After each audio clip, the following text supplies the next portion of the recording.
You're watching FJTN, the Federal Judicial Television Network. Good afternoon and welcome to the Federal Judicial Center's broadcast on domestic violence awareness. My name is Phyllis Drum and I'll be your facilitator for today's program. The purpose of today's program is to provide you with some tools that you might use if during the course of your regular duties you come across a domestic violence situation. To take a look at in further detail about this topic, we've invited to our studio today a group of 3 probation officers that have experience dealing with domestic violence offenders. Our first is Kelly O'Keefe. Next, we have Nancy Halverson. And our third is John Raymond. John will also be serving as our moderator for today's program. I know that we have a lot of information to cover, so without further delay, I'll turn the program over to John. John? What we're going to do now is maybe just dig a little bit deeper into the dynamics of domestic violence. And probably one of the most commonly used schematics to illustrate the dynamics of domestic violence is the power and control wheel. And Nancy, could you just spend a couple minutes walking us through this graphic? Yes, the power and control wheel was developed by interviews with hundreds of battered women, and the purpose of the interview was to get them to describe their experiences in relation to the violence and its impact on their lives. So the wheel is designed to reflect those interviews. The surrounding part of the wheel is the violence piece, and it consists of sexual violence and physical violence.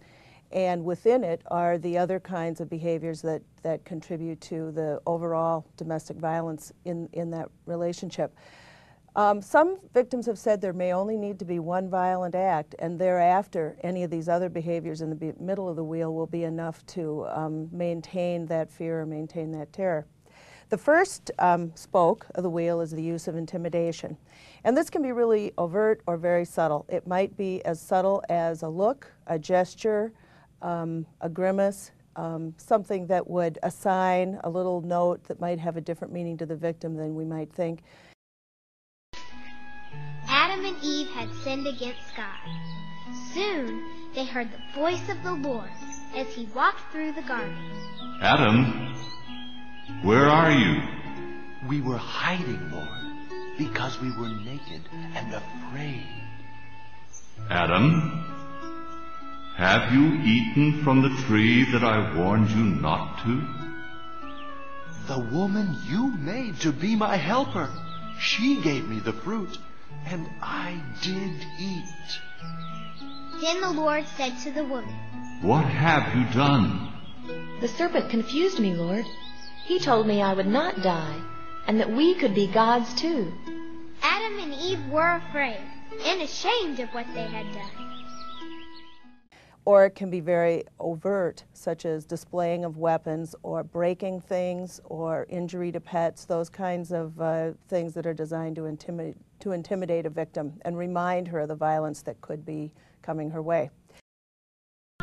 Pharaoh said to Moses, I do not believe in your God, and I certainly will not obey him. So the Lord sent a terrible disease that caused the horses and donkeys and camels, even the cattle and sheep to die. Then painful boils broke out on the Egyptians and their animals. The second spoke of the wheel is the use of emotional abuse, and that would be the put-downs, the name-callings, the victim made to feel like she is less than and that she's not equal and that she isn't in a position to assist herself. Joshua's life had pleased the Lord, but the children and grandchildren of the Israelites were doing things that did not please the Lord. On a day when Israel had fallen into sin, the Lord allowed the Philistines to make them slaves. It's also like really crazy making. Many victims say that they felt really crazy, really demeaned, very unable to stand up for themselves. The third spoke is the use of isolation as a technique, and this is really huge because whenever you hear a client talking about jealousy or a victim talking about he's very jealous, the jealousy is a big piece because that jealousy, or what they call jealousy, keeps the victim from having relationships with other people, from maintaining relationships with her family, from maintaining relationships with friends and other third parties.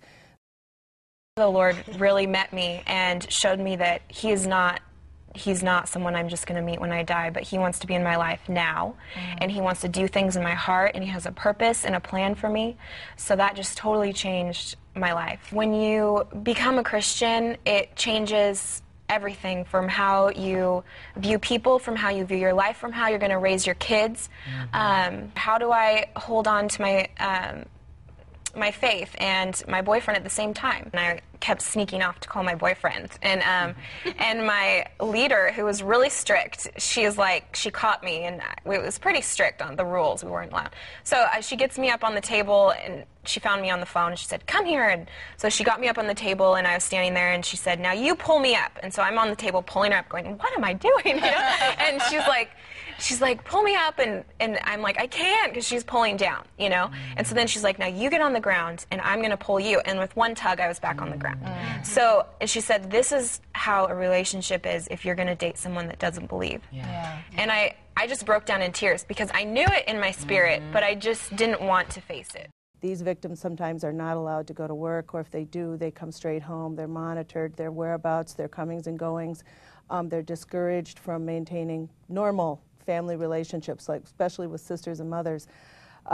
So the use of isolation is huge and obviously impacts the whole family. The fourth spoke is the minimizing and the denying.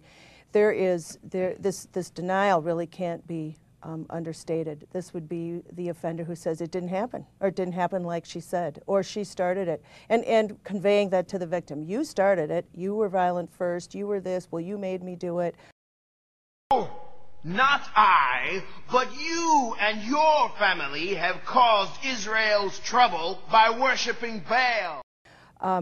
Really shifting first saying it didn't happen, or it didn't happen like you said, or it wasn't as bad, or it was your fault. So that's the technique there. The fifth spoke brings children into the equation, and this is the really sad piece, and kids get caught in this. They witness it, they go on to become abusers in some cases because of the witnessing. They suffer all kinds of personal and emotional setbacks as a result of it. But the abuser can go so far as to threaten to take the kids, threaten to kill the kids, threaten to take the kids from her if she leaves, threaten to kidnap the kids and leave. There's all kinds of really difficult dynamics around kids in these situations on some occasions. God decided He would test Abraham. The Lord said, "Abraham, take your son, your only son, Isaac, whom you love, and go to the land called Moriah. Sacrifice him there as an offering to me." The sixth spoke is male privilege. Male privilege is that sense that he is the king of the castle, and he gets to have things his way. It's just the way it is. He can decide who goes where, who does what. He decides what the discipline is. He decides whether the dinner was good or bad. It's really about him having that prerogative that is not anybody else's. He defines everybody else's roles. The Sabaeans have stolen your oxen and donkeys and killed your servants. Fire has fallen from out of the sky and burned up all your sheep and your servants. The Chaldeans have stolen your camels. They have killed all the servants. Your sons and daughters were together eating dinner when a strong wind suddenly came from the desert and blew down the house, killing them all. Finally, Job spoke and cursed the day he was born. I have not sinned, and all I want to know is why God has done this to me. Then the Lord spoke to Job out of the storm. Now I will ask the questions, and you will answer. Where were you when I created this world? When I gave orders to the morning? Where were you when I created the seas and formed a man? Can you speak to the clouds and give strength to all creatures? Does the hawk fly by your wisdom? Does the eagle soar at your command? Now, do you stand and accuse God Almighty of evil? Answer me. Then Job understood. There are things which we cannot understand, things that only God can know, and we must not question. For men and women are not equal to God. The seventh spoke is the use of economic abuse. Many battered women don't have much say in how the money is spent in those situations. The abuser controls all the money. He would be the individual who cashes his check rather than put it into a joint savings or joint checking account. He controls what money is spent and where. The wilderness was a very harsh and dry place, but the Lord provided sweet water to drink. Each morning the Lord rained down bread from heaven called manna.